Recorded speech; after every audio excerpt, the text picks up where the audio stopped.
Цэнтрвыбаркам распачынае рэгістрацыю прэтэндэнтаў у кандыдаты на прэзідэнцтва. Ужо цягам гэтага тыдня маем ведаць, хто патрапіць у гэтыя кандыдаты. Ну і таксама Лідзія Ярмошына падае лічбы подпісаў. І тут ізноў няважна хіба як збіраць, а галоўнае, як лічыць. Нібыта за Александра Лукашэнку ажно амаль 2 мільёны подпісаў падтрымання, і амаль усе яны былі прызнаныя сапраўднымі. Вітаю, гаспадарства, гэта Белсат Зум, з вами Сергей Падсасонны, і таксама прыглядаемся да іншых выказванняў сённяшняга дня. Геннадзь Давыдзька, старшыня Беларусі, гаворыць пра тое, што сапраўдныя патрыёты рызыкуюць страціць краіну, а інтэрнэт занялі ворагі дзяржаўнасці. Пратэстоўцы пры гэтым, кажа Давыдзька, хочуць толькі шуму, а не пераменаў. Тады ў мяне ўзнікае пытанне да гаспадара Давыдзькі. Пераслед актывістаў, людзей з нейкімі надпісамі на кашульках, калі затрымліваюць бацьку з дзіцём у мастах, што гэта? Ці гаспадар Давыдзька мае адказ? І ўжо вядомыя некаторыя цікавыя падрабязнасці затрыманняў 3 ліпеня, пра якія ўжо цяпер распавядзе Алексей Кайрыс, з намі на сувязі з горадні. Вітаю. Што вядома пра затрыманні і што найгалоўнейшае ў гэтым? Прывітанне, Сергей, вітаю, шановныя гледачы. Значыцца, вядома наконт Александра Мілюка, которого затрымалі 3 ліпеня. Ён вяртаўся дадому з сынам. Да яго спантанна падышоў чалавек у нецвярозым стане і пачаў правакаваць яго на канфлікт. Нібыта мужчына яму быў вінен нейкія грошы. Праз хвіліну пад'ехалі супрацоўнікі ДАІ, забралі 2 мужчынаў у Раус у мастах для таго, каб скласці пратакол на іх па 17.1, гэта дробнае хуліганства. Неўзабаве стала вядома пасля выходных, што Александра Мілюка з Рауса мастоўскага папросту прыехалі дактары, зрабілі яму 2 тэсты на ковід. Тэст паказаў, што у грамадскага актывіста ёсць каронавірус, яго забралі ў больніцу. Яшчэ другі цікавы эпізод са Скідаля. 3 числа там быў затрыманы Євген Клімук. Ён ездзіў 26 чэрвеня, калі я не памыляюся, па Скідалю са сцягам «Страна для жизни», таму што ён з'яўляецца сябрам ініцыятыўнай групы Светланы Ціхановскай. Ён быў 3 числа затрыманы, затрымалі яго самаход, который запісаны, дарэчы, на яго брата, належыць яго брату, забралі яго мабільны тэлефон, пакінулі яго ў ізалятары часовага ўтрымання. Сёння адбыўся суд, мужчыне далі 15 базавых. Цікава, што суддзя прысудзіла таксама яшчэ і знішчыць гэтую вуду, і знішчыць гэты сцяг. Важны момант, наконт самахода нічога не вядома. Самаход застаецца арыштаваны, што вельмі непакоіць Яўгена і што вельмі непакоіць яго брата. Такія вось навіны з нашага рэгіёну сёння. Навіны, якія нічога добрага не прадвяшчаюць. Можна знайсці каронавірус, калі гэта патрэбна, можна забраць аўта, калі гэта патрэбна. Толькі чамусьці вось гаспадар Давыдзька ўсяго гэтага не разумее. Дзякую за гэтую размову. Алексей Кайрыс з горадні з падрабязнасцямі затрыманняў, якія адбыліся 3 ліпеня. Пераносімся ў Магілёў. Александр Спірыдонаў, валанцёр ініцыятыўнай групы Святланы Ціхановскай, які адбыў 15 сутак за заклікі ў Магілёве для жизни ў тэлеграм-канале «Да ланцуга солідарнасці». Добрый день. Здравствуйте. Гаспадар Александр, з вызваленнем, конечно же, вас. У якіх умовах вы знаходзіліся ў камеры? Ведаем, што вы адзін там сядзелі 15 сутак. Да, я один 15 суток сидел, один в камере. Быў час таксама падумаць над тым, што адбываецца, над тым, што адбылося, ці 15 сутак крыху нешта змянілі у вас, у вашых перакананнях палітычных? Если по-честному сказать, то нет. Будем продолжать. А чым вы незадаволены? Чаму так хочаце пераменаў? Хочется лучше жить в этой Белоруссии, в стране для жизни. Хочется лучше жить. Чтобы была зарплата хорошая. Чтобы дети были со мной рядом. Хотелось бы, обратно. Дети, то есть моя дочь уехала в Армению. Сейчас сын хочет уехать в Польшу. Так что нет условий для жизни тут. Одним словом. А што самае дрэннае для вас? Вось вы працуеце на будове, наколькі я разумею. Што для вас самае дрэннае ў нашай краіне? Тут пытанне толькі матэрыяльнае ці ў тым, што ўлада татальна адвярнулася ад простага чалавека? Да, зарплата маленькая фактически, да. Была раньше $1300, сейчас $250-300. Ну, как говорится, у нас в Беларуси такая красочная хорошо, ну, обвертка хорошая, красочная, все. А внутри там ничего хорошего нет. Чаму, як мяркуеце, не выходзяць дзясяткі тысяч беларусаў на вуліцы? Чаму выходзіць усё ж такі, як бы там ні было, абуджэнне надыходзіць, але людзей малавата? Но выходит, почему мало выходит? Потому что некоторые боятся. А что завтра будет? Если власть не поменяется, значит будет, как говорится, щемить со всех сторон. Потом. Могут работу потерять, могут еще что-то. Што б вы сказалі тым людзям, якія чакаюць, якія хочуць пераменаў, але баяцца сказаць штосьці? Надо выходить, не бояться. Як пераканаць сябе, як перамагчы гэты страх? Но если 1-2 человека выйдет, увидят, что выходят, значит, может, и они начнут выходить, как говорится. А если выйдет 1000-2000, они тоже попробуют выйти. И так люди выходят потихоньку. Што датычыць сітуацыі з выбарамі, то як вы яе бачыце? Ці выбары ўвогуле магчымыя, справядлівыя ў Беларусі? Ці варта ўдзельнічаць у такіх выбарах? У нас как выборы были? У нас выборы были как? Ну, один только Александр Григорьевич Лукашенко набирал 98%. И все. Вот думайте сразу. У нас нечестные выборы были. А што рабіць, каб гэтыя выбары былі чэснымі, каб яны былі справядлівымі? Надо отстаивать свои права. Если каждый будет свои права отстаивать, выходить на площадь, значит, поменяется все. А если 10% выйдет население на площадь, то что там будет? Ничего не будет. Ну так, чтобы вся страна вышла. Только тогда что-то будет перемена. Просто потребовать от него, от нашего президента, чтобы были какие-то перемены. Чтобы можно было, как говорится, за президента голосовать, не то, что там урны поменяли за одного человека и все. Надо, чтобы честно были голосования. Будзем чакаць гэтых пераменаў, а мы будзем інфармаваць таксама пра іх. Дзякуй вам за гэты каментар. Александр Спиридонов, валанцёр ініцыятыўнай групы Святланы Ціханаўскай з Магілёву, з намі на сувязі, а ўжо цяпер спадарства мы вернемся праз момант. Наперадзе важная і цікавая размова, а ўжо цяпер некаторыя жорсткія моманты затрымання ў трэцяй.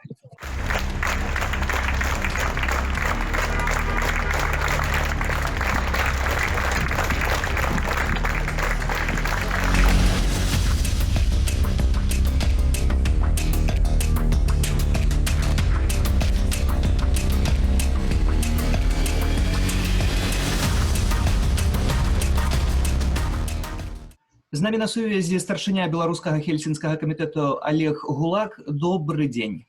Так, усім прывітанне. Спадару Олег, суды, арышты, штрафы, такая беларуская рэчаіснасць перад выбарамі. Міжнародная амністыя пачала акцыю вызвалення Паўла Северынца. Што гэта рэальна можа азначаць, калі нават прадстаўніцтва міжнароднай амністыі няма ў Беларусі, няма і прадстаўнікоў хіба? Ну, міжнародная амністыя, як бы, такая спецыфіка, што яна міжнародная арганізацыя, якраз вельмі актыўна працуе па ўсім свеце, тым ліку па еўрапейскіх краінах, можа быць, перш за ўсё. Вось, і якраз яна працуе з гэтай міжнароднай салідарнасцю, і гэта ўплывовая арганізацыя, которая мае высокія стандарты дзейнасці і даўно дзейнічае, як бы прызнаецца ўсімі. Вось, і заклік міжнароднай амністыі звычайна падтрымліваецца шматлікімі актывістамі з розных краінаў, і гэта як бы дзеянне, на которое яны запрашаюць у выніку прыводзіць да такого шматлікага ліставання, такіх вот акцый салідарнасці. Ну і таксама, конечно, факт прызнання амністыі, таксама як і іншыя сведчанні праблемаў, яны таксама важныя для міжнародных арганізацый, палітычных арганізацый, которые выпрацоўваюць стаўленне да таго, што адбываецца ў краіне. Але ці тое, што робіць міжнародная амністыя, і ўвогуле тое, што робяць беларускія і замежныя праваабаронцы, важна для уладаў у Беларусі, бо гэта хіба самае галоўнае пытанне. Ці улады на што-колевіч рэагуюць і гатовыя рэагаваць?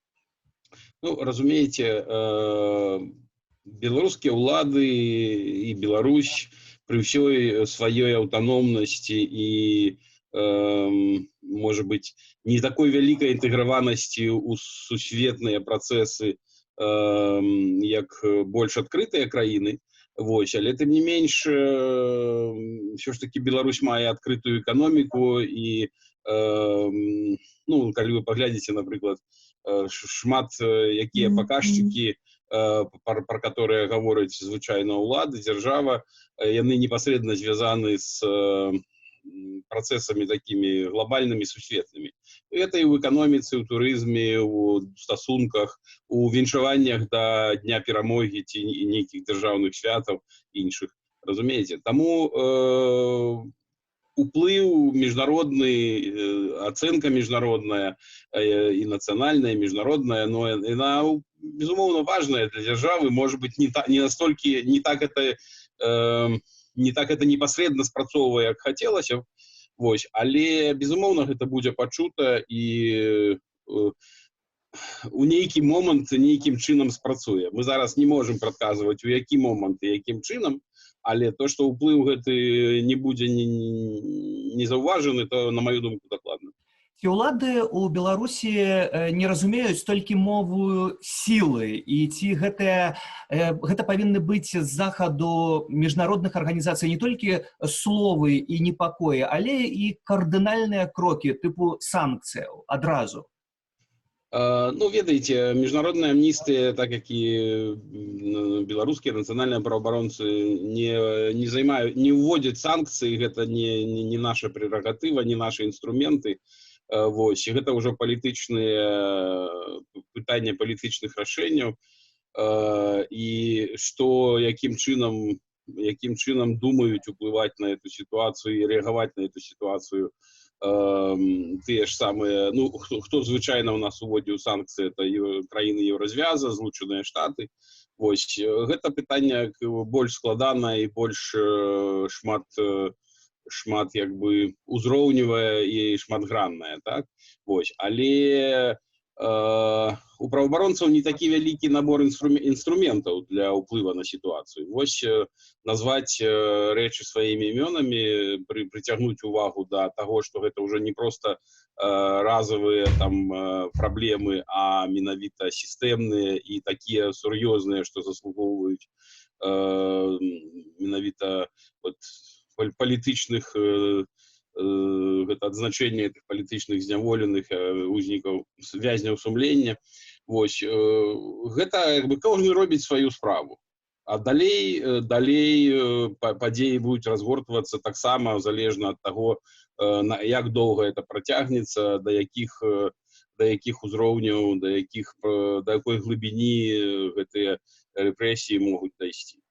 Гаспадар Олег, напрыканцы нашай размовы, вось сітуацыя, якая цяпер склалася ў Беларусі, многія кажуць, што такога ніколі не было, але ці гэта ўсё ж такі выключная сітуацыя, ці яна нагадвае і мінулыя выбары, бо былі ўжо і крымінальныя справы, і былі затрыманні яшчэ больш хіба людзей. Ці вы бачыце адрозненне?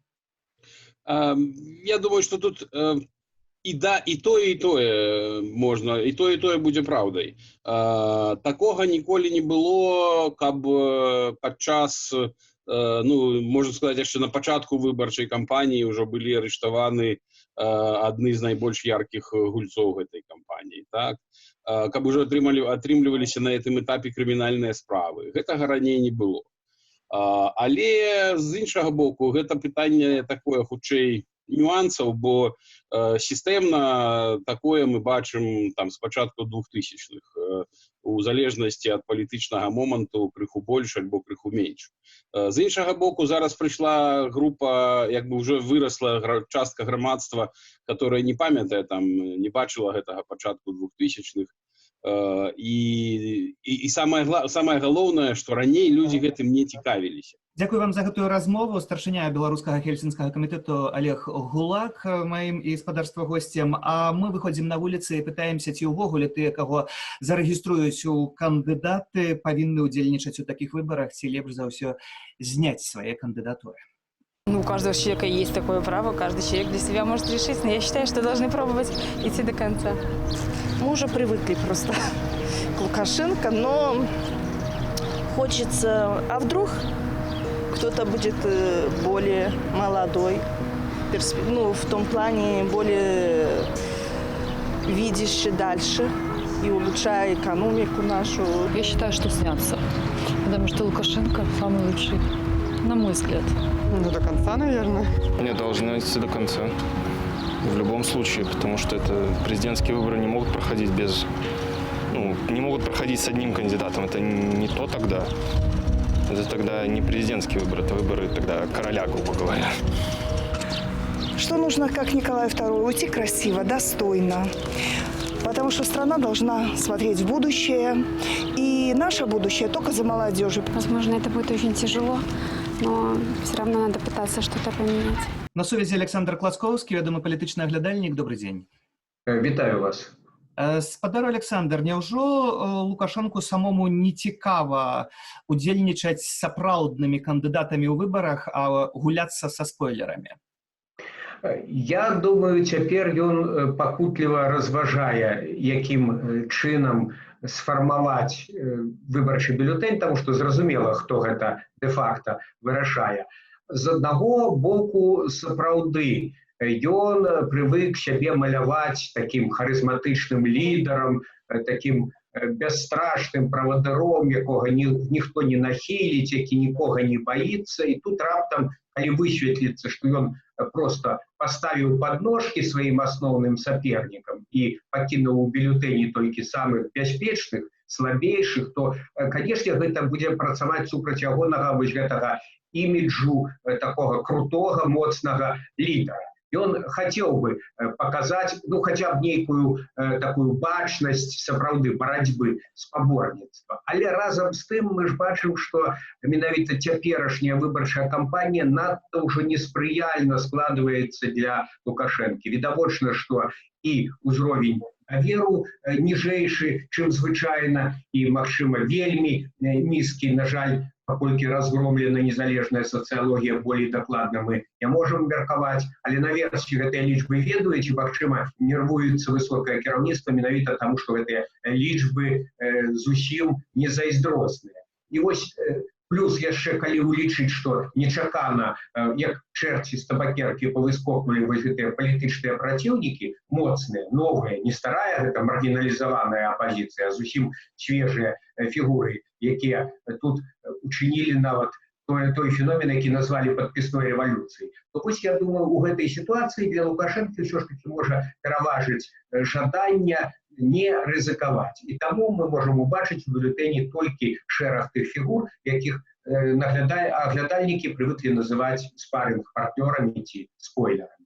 З іншага боку, калі узгадаць выбары 2010 года, калі таксама было шмат чаго дазволена, але і тысячы людзей, нават дзесяткі тысячаў былі на плошчы ў Менску, але ўсё ж такі ўдалося Александру Лукашэнку тады сілавікам падавіць гэта ўсё цягам некалькіх гадзінаў. Навошта рабіць гэта цяпер за месяцы да выбараў, калі можна было б развязаць зноў, як і раней, гэтыя праблемы? Я думаю, что тая кампания 2010 года, хоть яна привела до разгрому оппозиции, але яна нанесла и великую психологическую травму Александру Лукашенку. И он позднее нават признавался, что его аж вынітавала от этого разгулу демократии. Насамрэч, я думаю, по им болюча ударило все ж таки тады пагаршэнне дачыненняў с Заходом, тое, что были уведены санкции. Самое главное, что у этой ситуации Кремлю зручней припирать Лукашенку до стенки. Тому не хотел бы он зараз псаваць дачыненні с Евразвязом, с Вашингтоном. И менавіта тому, на мой погляд, силовой сценарий был запущен на ранних стадиях кампании. Лепей цяпер расцярушыць гэты вось патэнцыйны пратэст, у зародку здушыць плошчу ці беларускі майдан, якога, як кажа Лукашенко, ён не дапусціць. Ну і нарэшце просто чыста механічна выбіць з абоймы тых ці іншых найболей небяспечных супернікаў. І менавіта таму мне здаецца, што вось Цапкала ўжо, так бы мовіць, пролятае як фанера над Парыжам ці над цэнтр выбаркамам у нашым выпадку. І пад вялікім пытаннем рэгістрацыя Віктора Бабарыкі. Что тычыцца астатніх персонаў, то, можа, Ціхановскую зарэгіструюць з улікам таго, што яна сама не палітык, не прамоўца, яе каманда фактычна разгромлена, на плошчу яна наўрад ці будзе заклікаць. Таму гэта на сённяшні дзень персона адносна такая бяспечная для уладаў. А вось з Бабарыкам мне здаецца, што ўсё ж такі меней шансаў, што яго зарэгіструюць, болей шансаў, што, напрыклад, прычэпяцца да дэкларацыі аб доходах і маёмасці. Але я думаю, што яшчэ, магчыма, Лукашенко канчаткова рашэнне не прыняў. Валер Цапкала напярэдадні зрабіў стрым, у якім заклікаў Александра Лукашэнку да сумлення і казаў пра іншыя сцэнары таксама.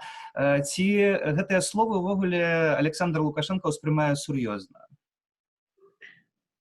Тут спроба, як кажуць, узяць на слабо. Нават Цапкала сказаў, што калі сапраўдны мужчына Лукашенко, дык ён павінен усіх зарэгістраваць. То бок, ён змагаецца, Цапкала, і за сваю рэгістрацыю, як вядома, яму зрэзалі занадта шмат галасоў, але тэарэтычна яшчэ шанец ёсць, што там нешта перагледзець. На мой погляд, гэта шанец прывітны.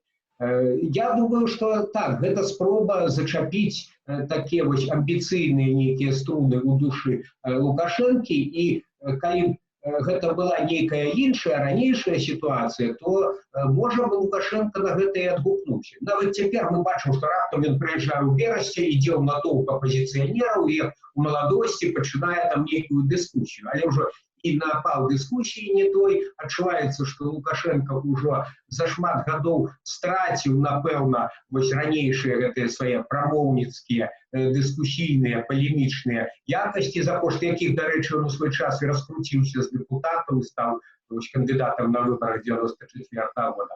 Таму на сёння я не ўпэўнены, што Лукашенко вось так азартна кінецца ў бойку. Мне здаецца, што у сённяшняй сітуацыі ён палічыць за лепшае ў большай ступені перастрахавацца. Але ж пабачым. Дзякую вам за гэтую размову. Александр Класкоўскі, палітычны аглядальнік, з намі на сувязі. Праваабаронцы назвалі 2 чарговыя прозвішчы ў спісе палітычных вязняў. Гэта Алена Карагачева і Дмітрый Карака з атачэння Віктора Бабарыкі. Такім чынам, у Беларусі ўжо 25 палітычных вязняў. Усіх іх праваабаронцы заклікаюць неадкладна вызваліць. Дзяржава пакуль што на гэтыя заклікі не рэагуе, а мы выйшлі на вуліцы Віцебску, каб запытацца, ці вось гэтая мова сілы змагла задушыць пратэставыя настроі у Беларусі. Наверное, устали. Лето же впереди, хочется отдохнуть. Успокоились, наверное, надоело. Что изменится, выборы все покажут, что протестовать. Я думаю, люди пока боятся, но будут. Люди, наверное, поняли, что лучше. А горлопаны, они будут горлопанами. А люди, которые понимают, в чем смысл жизни, как нам жить дальше, они понимают. Это бессмысленно протестовать. Зачем протестовать? Вот придут выборы и будем выбирать. Мы из тех людей, которые не протестуем, и мы просто любим эту страну такая, какая она есть. Может, кто-то и будет еще выходить на акции. Что, вы не понимаете, что происходит? А что отбывается? Силовики не отдают власть. И не отдадут. Скажите, як ви думаєте, ці можна налічити на те, що акції можуть протягнутися у ближайший час перед самими виборами? Я думаю, что да. Ну, в таких городах, как в Минске, только больше нигде. А чому так? Ну, потому что народ такой. Будут сидеть до последнего. Тое, што па-сапраўднаму вельмі важна у складаны час, гэта быць разам і быць салідарнымі. Тое, што могуць рабіць беларусы замежжа, гэта выходзіць на акцыі падтрымання, акцыі салідарнасці пад амбасады Рэспублікі Беларусь. Напрыканцы кадры з такіх акцыяў, якія адбыліся ў мінулыя выходныя. Сёння для вас у Зуме працаваў Сергей Падсасонны. Добрага вечара. Беражыце сябе і сваіх блізкіх. Да пабачэння. Жыве Беларусь! Жыве Беларусь! Жыве Беларусь! Жыве!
Любовь от всего нашего сердца. Мы за вас всем сердцем болеем.